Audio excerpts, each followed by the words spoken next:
Bonjour à tous, Danny Grimard, Dan Grimm pour les intimes. Est-ce que ça vous arrive d'être dans la même situation que moi où vous commencez à manquer d'espace dans votre atelier ou dans votre garage pour accueillir vos trésors de moto? Eh bien, c'est ce qui m'arrive et comme vous pouvez l'apercevoir, j'ai une moto actuellement qui est en cours de négociation qui devrait rentrer ici dans la collection très bientôt. Et j'ai plus d'espace sur le plancher pour être confortable dans mon atelier de travail ici. Alors j'ai réfléchi à une façon comment optimiser mon espace surface plancher sans être nécessairement obligé d'agrandir mon atelier ici. Donc la solution, bien entendu, c'est d'être en mesure de mettre quelques motos sur des étagères, donc d'optimiser en fait mon espace en hauteur. Donc, qui dit moto sur étagère, dit déplacement de la moto sur cet endroit-là. Une moto, on le sait, c'est lourd, donc je veux être aussi efficace et pas nécessairement besoin d'avoir une équipe de football pour m'aider lorsque j'ai à déplacer ces motos-là. Donc, j'ai réfléchi à un système qui va me permettre de pouvoir faire ce déplacement-là toute seule et en toute sécurité. Donc la solution, c'est simple, c'est d'être en mesure d'installer un pont roulant directement accroché à ma structure de garage et d'être capable avec ce pont roulant-là, déplacer les motos sur les étagères qui vont être amovibles aussi, donc possible de les déplacer. Donc dans cette vidéo-là, je vais vous expliquer en 3 étapes, comment je vais procéder. La première, ça va être bien entendu l'installation du pont roulant. La deuxième, la confection des étagères amovibles. Et la troisième, je vais vous montrer comment ce système-là fonctionne. Donc, je vous le dis, je ne suis pas ingénieur et je vous invite à consulter si vous voulez mettre en place un système comme ça parce que tout dépendant de la façon dont votre structure est faite, il faut vous assurer que ce que vous allez installer et le poids que vous allez y mettre, votre structure est en mesure de supporter le tout. Alors moi j'ai fait mes vérifications de mon côté et il n'y a pas de problème, je vais pouvoir faire ce système-là sans souci. Bien entendu, il faut s'assurer que le poids qu'on y met est adéquat. Alors pour ce qui est du treuil, alors je me suis procuré un treuil d'une tonne, en fait, qui a une capacité jusqu'à 2000 livres, donc un treuil électrique, donc c'est un PA 1000. Moi je l'ai acheté sur les Kijiji, donc c'est possible là, de s'en procurer des neufs, je crois que autour de 300 $. Vous êtes en mesure là, de vous procurer un treuil comme ça. Moi j'ai fait ici, j'ai fait installer un système sur roue parce que je vais l'installer sur un beam, un H-beam, donc je vais vouloir qu'il puisse circuler dans mon garage. Aussi 2 H-beam qui va couvrir l'espace total du garage aussi. Et bien entendu des vis pour bien solidifier le tout, des tire-forts pour s'assurer que c'est bien solide. Donc un projet qui va coûter environ là, moins de 1000 $ si vous incluez les étagères. Juste pour le H-beam et le treuil, on pourrait dire autour de 500 $ là, canadiens.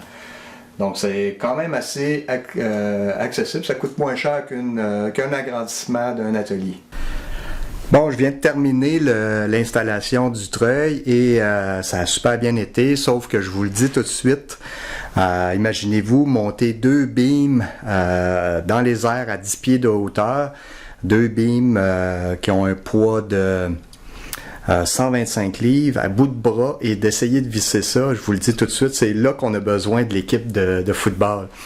Non, sans blague, merci à mon beau-père Marc qui m'a donné un coup de main pour l'installation du treuil et mon fils qui s'est joint à nous, Guillaume, pour fixer le tout au plafond. Alors on regarde ça. Donc le but ici, c'est pas de vous montrer comment faire l'installation du treuil et du rail, mais plutôt vous montrer comment moi j'ai installé ça. Donc vous voyez, les deux rails ont été jointés un à l'autre. Donc je couvre une superficie de 14 pieds dans le garage et j'ai inséré les tire-forts de 5 pouces à toutes les 12 pouces. Et il y en a une chaque côté, donc c'est très solide. Là, j'ai identifié chacun des solives et puis on a inséré l'ensemble des vis. Donc comme vous pouvez voir, le treuil est sur roue, il est amovible, donc ça c'est parfait, ça va très bien. Et j'ai mis un petit rail ici, là, comme on peut voir, pour que le câble puisse fonctionner directement, puis ça fait propre, là, donc il n'y a pas un câble qui pendouille. Et on a un treuil ici, comme vous pouvez voir, les roues, le beam, toute l'installation qui est hyper solide, et puis ça va faire qu'on est très confortable là, dans l'utilisation de ce qu'on veut faire avec ce treuil là. Donc ça fonctionne très bien. Avec une manivelle comme ça, donc c'est électrique. Fait que la prochaine étape, c'est maintenant de regarder à construire les étagères, et puis on va faire ça maintenant. Donc voilà ce que donne le produit final. Je compte m'en construire 3 comme ça pour augmenter ma superficie. Et puis comme vous voyez ici, la moto est bien installée sur le dessus. Ça, c'est une petite moto, mais je peux en mettre des plus grandes, là, à 80 pouces de largeur d'étagère. Bien, n'importe quelle moto va faire dessus. Et puis, il y a la possibilité d'en mettre une sous cette étagère-là aussi. Donc, 2 motos dans cet espace de mon garage. Donc, voilà, c'est super intéressant comme projet. Puis, comme moi, je les ai solidifiés au mur pour pas que ça bouge. Vous voyez ici avec les équerres que j'ai installés. Donc, 2 équerres, ce qui permet d'être sûr que c'est bien solidifié au mur.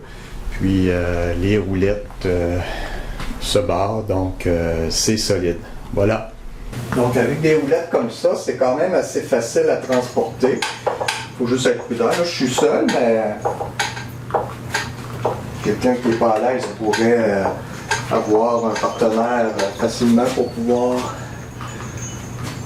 l'aider dans cette manipulation-là. Mais comme vous voyez, très facile à faire. Donc, un coup que le tout est bien attaché avec des sangles, et bien là, on peut soulever la moto. Je vais le laisser sur le pied, puis là, je vais tasser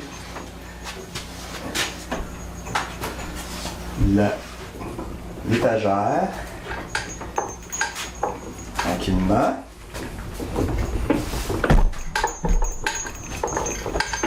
Voilà. Et on va redescendre la moto.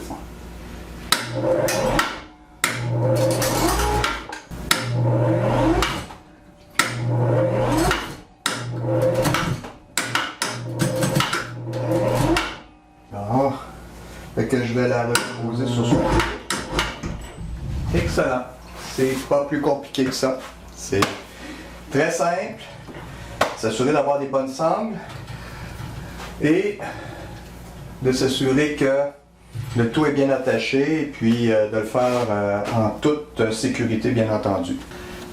Alors en terminant, j'espère que vous avez apprécié cette capsule sur l'augmentation de la superficie de son atelier. Comme mentionné, moi je me suis fait trois étagères, ce qui me permet de libérer 6 motos que je vais pouvoir insérer soit sur les étagères et sous les étagères. Donc je gagne un très grand espace atelier. Et côté mensuration, des poteaux 3 par 3 en bois franc. La hauteur de l'étagère, c'est 54 pouces. Et n'oubliez pas d'acheter des roues toutes pareilles et avec un frein pour être en mesure que lorsque c'est bien fixé, vous pouvez mettre le frein pour pas que ça bouge. Et finalement, la largeur, j'ai des étagères de 80 pouces qui me permettent de mettre différentes motos. 80, vous allez voir, c'est la superficie nécessaire pour l'ensemble des motos, en tout cas dans les motos que moi j'ai ici. Donc si vous aimez ce genre de vidéo, bien la meilleure façon de me le dire, c'est en cliquant j'aime sur cette vidéo-là. Si vous aimez ce genre de vidéos que je produis pratiques, alors abonnez-vous à la chaîne YouTube bien entendu et n'oubliez pas de vous abonner aussi à la page Facebook du Dan's Grim Garage. Alors sur ce, à la prochaine!